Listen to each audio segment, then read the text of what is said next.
నమస్తే, నేను doctor Harish Tenati, maxillofacial surgeon. Level 2 వీడియోస్కి స్వాగతం. అండ్ ఇప్పుడు మనం మాట్లాడుకోబోతున్న కాన్సెప్ట్ మీ లైఫ్లో ఇంకొక యాంగిల్ నుంచి మీరు లైఫ్ని చూడడం నేర్పిస్తుంది. అందులోనూ this is called the percentages.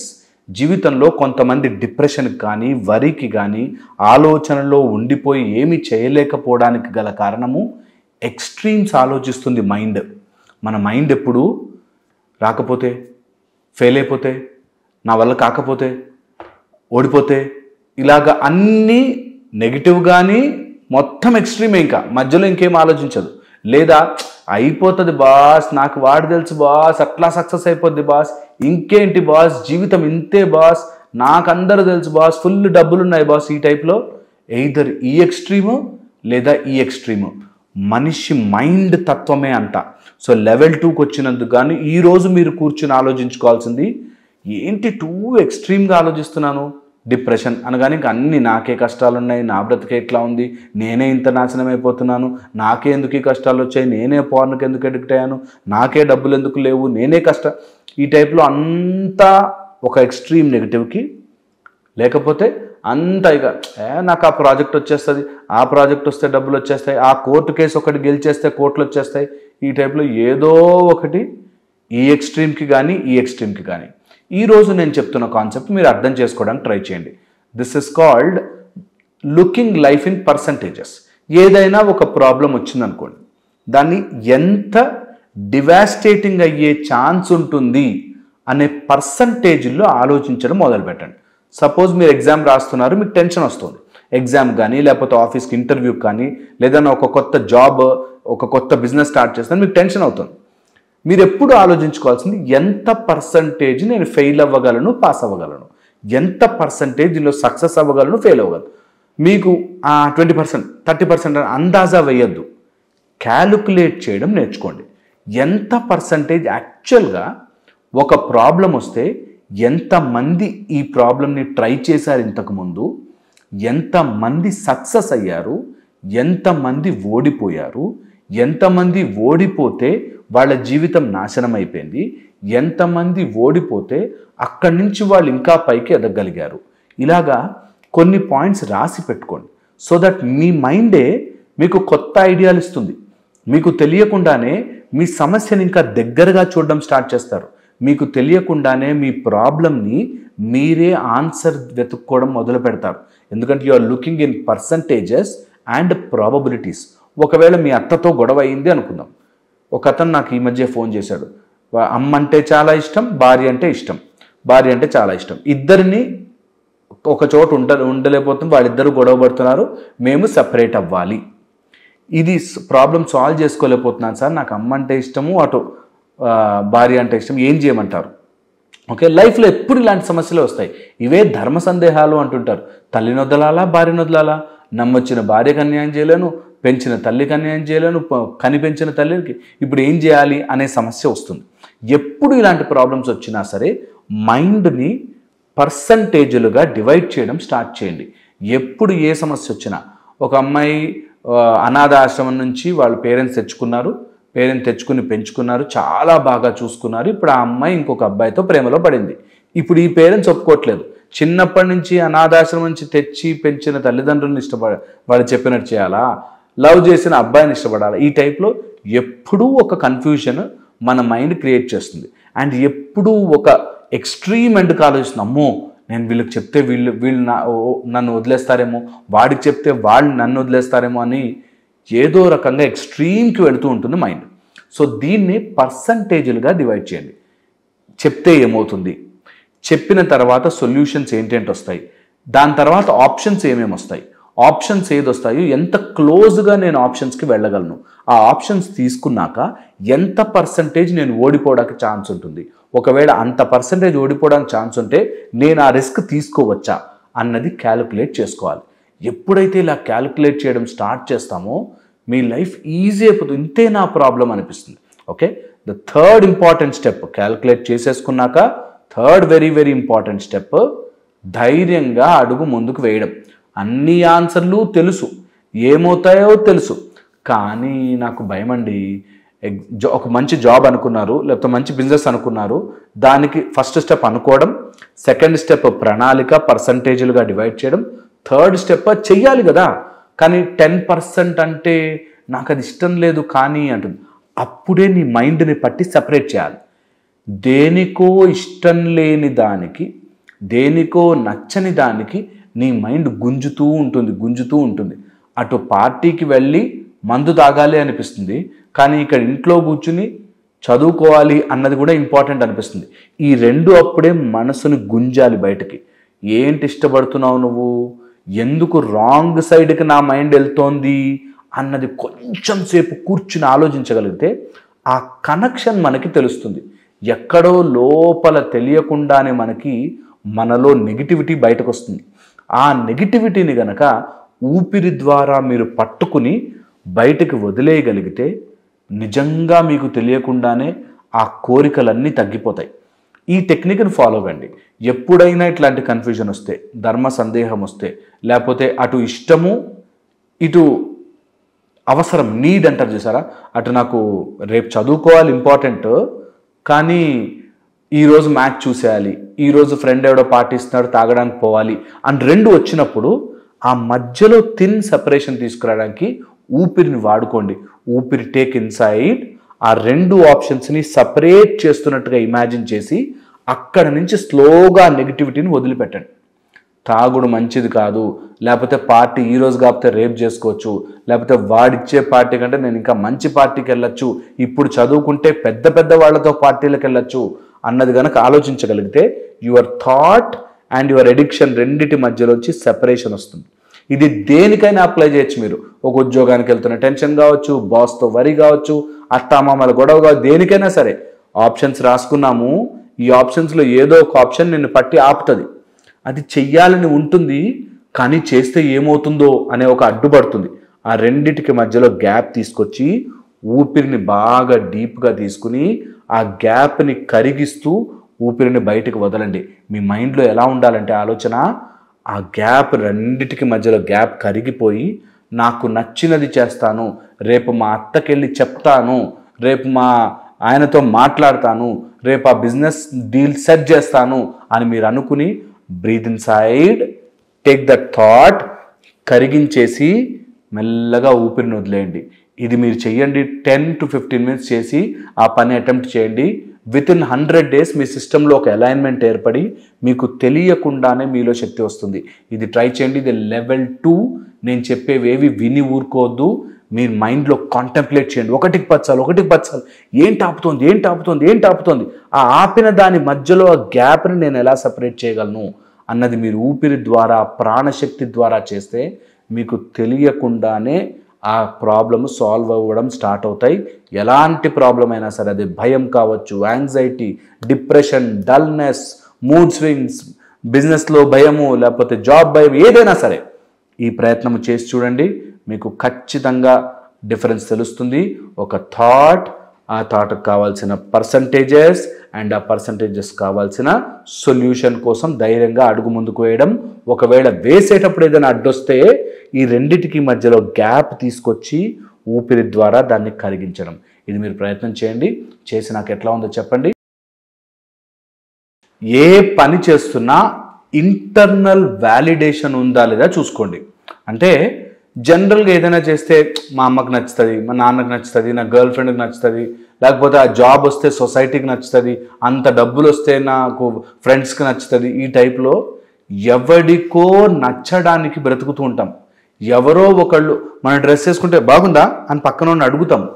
ఎవరో ఒకళ్ళు మనని వ్యాలిడ్ చేస్తుంటే ఇదైతే బాగుంది అని చెబితే తప్ప మనము బ్రతకలేకపోతూ ఉంటాం.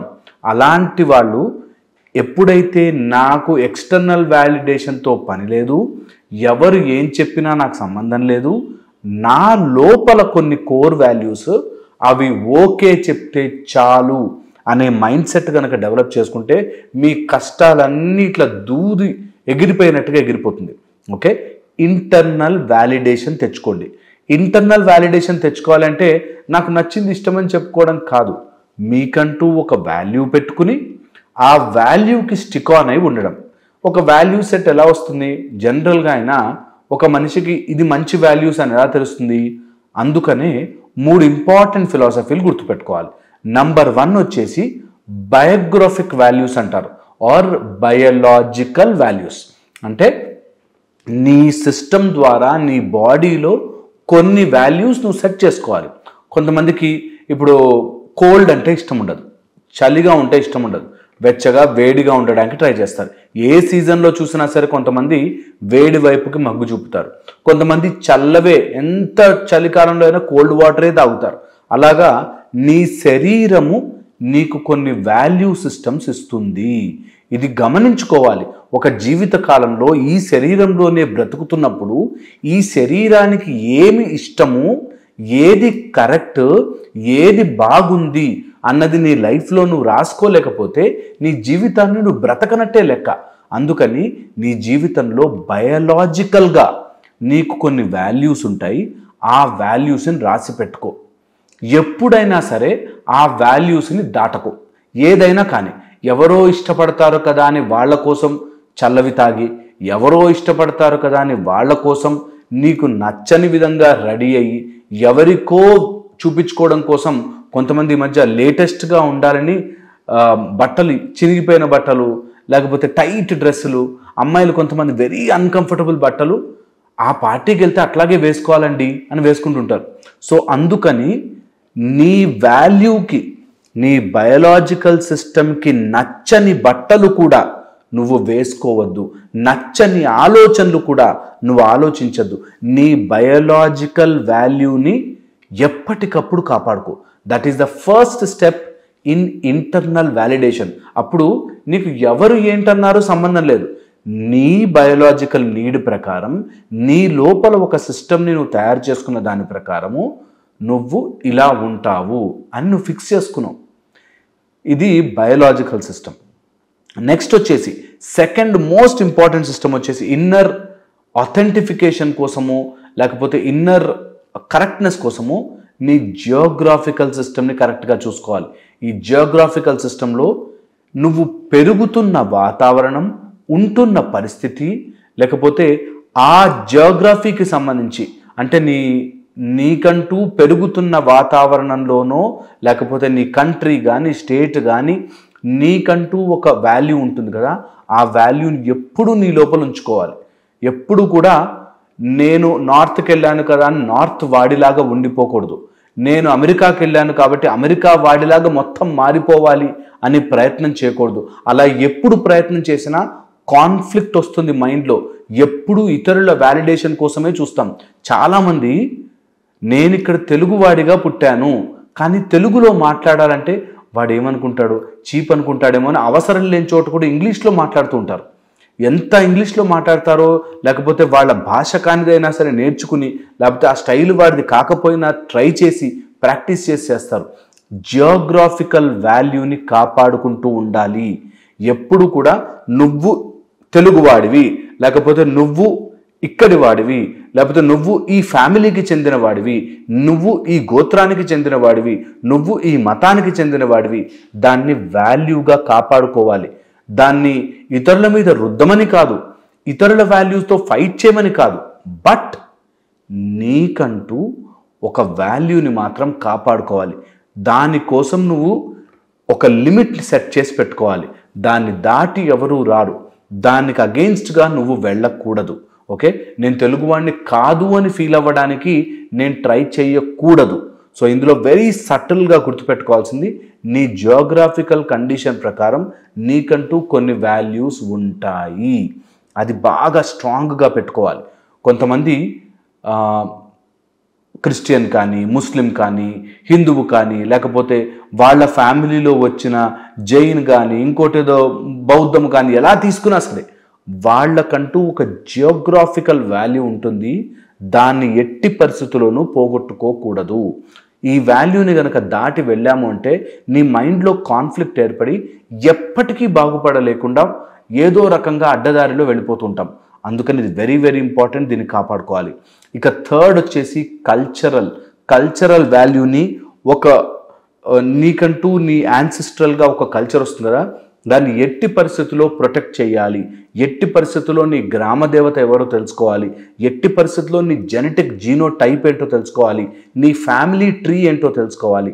ఈ మూడింటిని గనక దగ్గరికి తెచ్చుకుని ఇవి నా వాల్యూస్, వీటిని దాటి వెళ్ళను అని ఏ రోజైతే ఫిక్స్ చేసేసావో ఆ రోజు నుంచి నువ్వు ఇతరుల మాటల మీద బ్రతకడం మానేస్తాం, ఇతరుల కోసం బ్రతకడం మానేస్తాం. నా వాల్యూ బాగా ఉన్నంతకాలం అంత ఫైన్. నా వాల్యూ బాగాలేదు అంటే నేను చెప్తాను, దిస్ ఈజ్ మై వాల్యూ, నేను చన్నీళ్లు తాగను చెప్తాను, ఎవడి కోసమో నేను వేడి నీళ్ళు తాగను చెప్తాను, నేను ఇలాంటి వ్యక్తులతో సరిగ్గా ఆ లిమిట్లోనే మాట్లాడతాను, దాటి వెళ్ళను చెప్తాను. That is my cultural background అని నేను చెప్తాను. ఊరికే డ్రగ్ అడిక్ట్స్తోనో లేకపోతే వాడితోనో స్నేహము ప్రేమ చూపించను అనవసరంగా. దూరం అంటే దూరం. ఎందుకు? నా కల్చరల్లో నాకు అది నేర్పించలేదు. నా ఫ్యామిలీలో నాకు ఎప్పుడూ అలాంటి డ్రగ్ అడిక్ట్స్తో తిరగరా, నీ ఇష్టం వచ్చినట్టుగా తిరుగురా రోడ్డు మీద అని చెప్పలేదు. నాకంటూ ఒక వాల్యూ సిస్టమ్ ఉంది. అందుకని ఆ వాల్యూ సిస్టమ్ని బ్రేక్ చేయకుండా ఆ ఇంటర్నల్ వ్యాలిడేషన్ కోసం ట్రై చేస్తాను కానీ ఎక్స్టర్నల్ వ్యాలిడేషన్ కోసం నా ఫ్రెండ్స్ అందరూ సండే పార్టీకి వెళ్తారు, సండే నైట్ వెళ్తారు, సో నేను కూడా వెళ్ళాలి అనే ఒక పిచ్చి నుంచి బయటపడతాం. ఎవడి కోసమో వాడినెవడినో చేయడానికి నువ్వు నీ కల్చర్ని, నువ్వు నీ వాల్యూస్ని, నువ్వు నీ బయలాజికల్ వాల్యూస్ని ఎందుకు పాడు చేసుకుంటావు?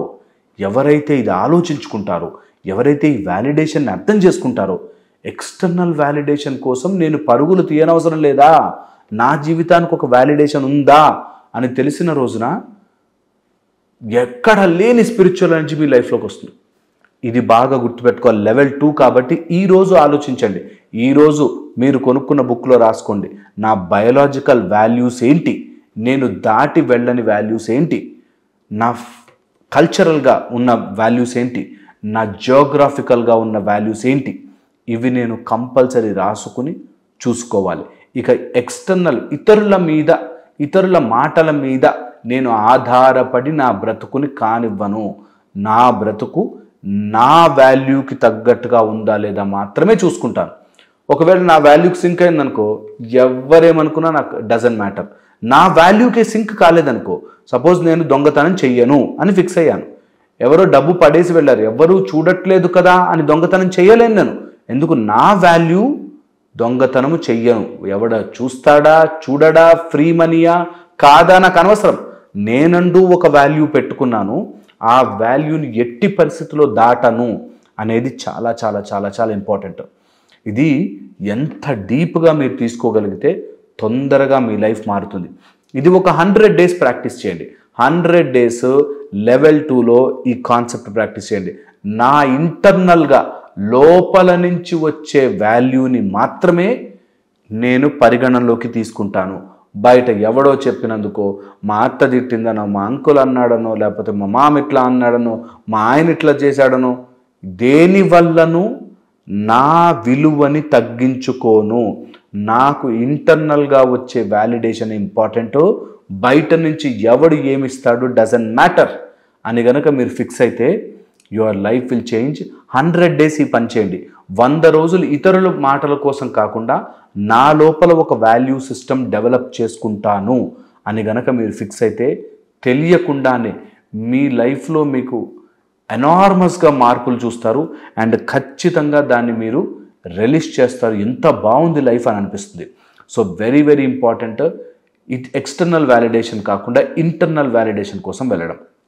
ఇక నెక్స్ట్ వచ్చేసి, ఎప్పుడైనా మీ వాల్యూలో మార్పులు చెయ్యాలి అనుకుంటే అది ఓన్లీ లైఫ్ థ్రెటనింగ్, ప్రాణాపాయము సమయంలో తప్ప మిగతా ఎప్పుడు నీ లోపల కోర్ వాల్యూని తగ్గించుకోవద్దు. ఒక నిజమైన మనిషి అనుకున్న మాట మీద నిలబడగలుగుతాడు. సో అనుకున్న మాట మీద, అనుకున్న వాల్యూ సిస్టమ్ మీద ఇంటర్నల్గా వ్యాలిడేషన్ పెంచుకోండి. ఎక్స్టర్నల్ కోసం కాదు, ఎవడో చూస్తాడనో ఎవడో కోసం కాదు. నాకు లోపల అనిపిస్తుందిరా, ఆ స్ట్రాంగ్ ఫీలింగ్ని అంటిపెట్టుకుని ఉంటాను అని. ఇక థర్డ్ పాయింట్, ఇలా ఇంటర్నల్ వ్యాలిడేషను ముందు అది కరెక్టా కాదా అని క్రాస్ చెక్ చేసుకోవాలి. జనరల్ ఏమైందంటే నేను మొండిగానే ఉంటా, నా ఇష్టం ఇలాగే అన్నది ఇంటర్నల్ వ్యాలిడేషన్ కాదు, అది మూర్ఖత్వం అవుతుంది. సో నేను మారలేను, నేను ఇంతే, నా లోపల నేను ఉండిపోతాను అనడం తప్పు.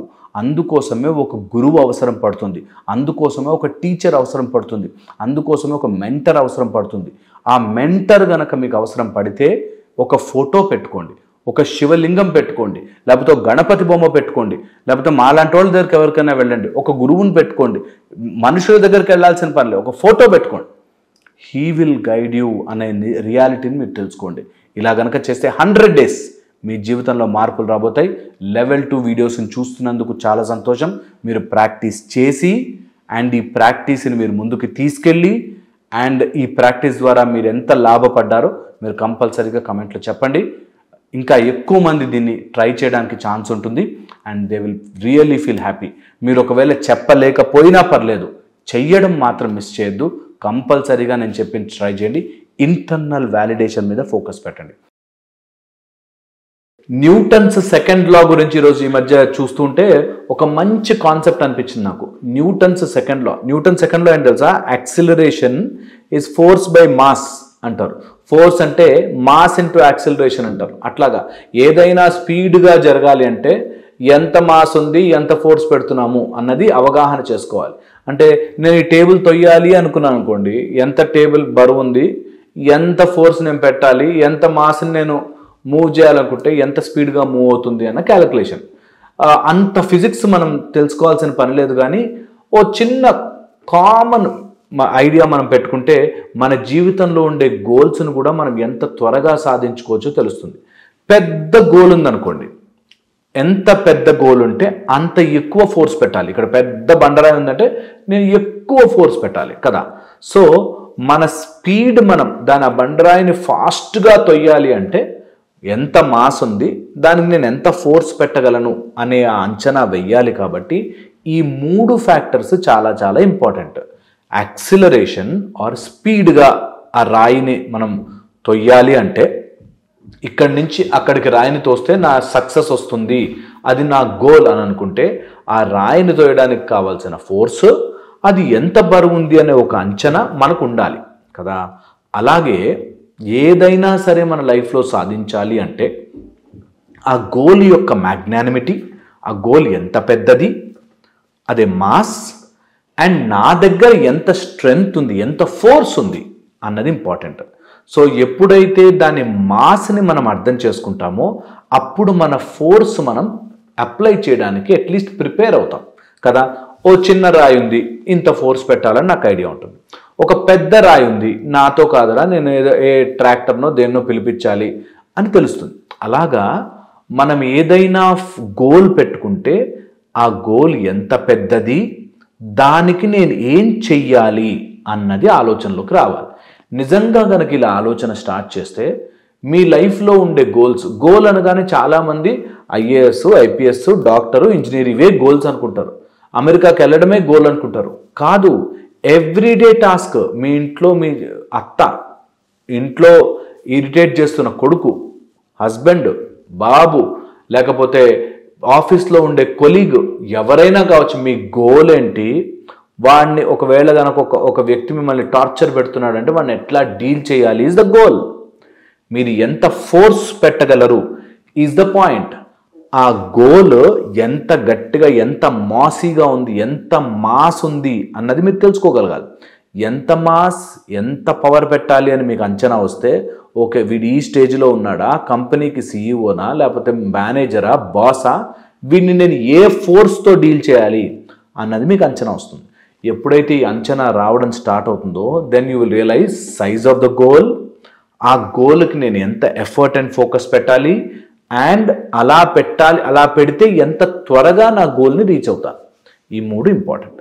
ఇలా చేసుకోవాలి అంటే first thing clarity of the goal ఉండాలి. నిజంగా నేను ఏదైనా సాధించాలి అంటే ఆ సాధించేదేదో నాకు క్లియర్గా కనిపించాలి. ఇప్పటికీ కూడా చాలామంది సివిల్స్ గ్రూప్స్ రాస్తున్నా అంటారు. గ్రూప్స్లో ఏంటి, నువ్వు ఏమవుదాం అనుకున్నావు, ఎలా అవుతావు, ఎంత స్ట్రాంగ్గా అవుతావు అనేది నీ మైండ్లో క్లియర్గా లేకపోతే నేను ఒక IAS పాస్ అయిన వ్యక్తిని చూశాను. ఆయన ఫైనల్ ఇంటర్వ్యూలో ఎలాంటి బట్టలు వేసుకోవాలో కూడా ముందే ప్లాన్ చేసి పెట్టుకున్నాడు. సో లైఫ్లో ఒక గోల్ క్లారిటీ ఉన్నవాడు క్లియర్గా గోల్ని చూస్తాడు every day. If you cannot see you will not be able to accomplish it.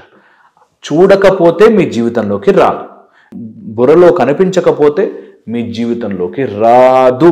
ఇది నిజం.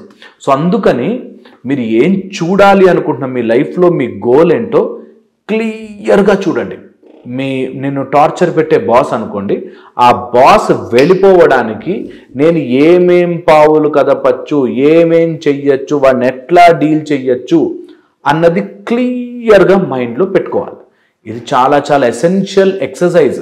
ఎవ్రీడే 10 నిమిషాలు మీ జీవితంలో మీ గోల్ గురించి ఆలోచించుకోలేకపోతే అది మీ గోలే కాదు, ఫిక్స్ అది. ఒకతను నా దగ్గరికి సింగర్ అని వచ్చాడు. సింగర్ అని వచ్చి కరెక్ట్గా ఎలా నేను సింగర్ అవ్వాలి ఎలాగా అన్నప్పుడు నేను చెప్పాను, నిజంగా నీ ఫేవరెట్ మ్యూజిషియన్ ఎవరు, మ్యూజిక్ డైరెక్టర్ ఎవరు, ఆ మ్యూజిక్ డైరెక్టర్ దగ్గర నువ్వు పాడుతుంటే ఎలా ఉంటావు అంటే, అమ్మో అంత స్టేజ్ మనకు ఎక్కడండి అనేసాడు. ఇంకేం గోల్ పెట్టుకున్నట్టు? అలా ఎయిమ్ గనక పెద్దగా నీ కళ్ళ ముందు కనిపించకపోతే, నువ్వు ఇళయరాజా ముందు పెర్ఫామ్ చేయాలి, లేకపోతే నీకు పిలిచి A R Rahman music direction chance ఇచ్చాడు, నీ పాట పాడడానికి ఛాన్స్ ఇచ్చాడు అనే గోల్ నీ కళ్ళ ముందు కనిపించాలి. ముందు కనిపిస్తే ఈ గోల్ యొక్క మ్యాగ్నానిమిటీ ఆర్ దాని యొక్క మ్యాగ్నిట్యూడ్ మనకు అర్థమవుతే, అది ఇంత ఉంది ఇంత మాస్ ఉంది అని మనకు అర్థమవుతే దాన్ని ఎలా డీల్ చేయాలో తెలుస్తుంది. మా అత్తండి గయ్యాలండి, మా అత్తండి చాలా గయ్యాలండి, ఆమె వినదండి వినదండి వినదండి అని ఒక లేడీ నా దగ్గర చెప్పడానికి వచ్చింది. అయితే ఓకే, ఆమె వింటే ఏమేం చేయిస్తావు అంటే అంటే అని ఆగిపోయాను. నిజంగా గనక వింటే ఏం జరుగుతుంది, ఆమె నిజంగా మంచి అత్తగా మారిపోతే నీకేమేం కావాలి అన్నది నీ మైండ్లో లేకపోతే నీకెప్పటికీ అకంప్లిష్ చేయలేవు.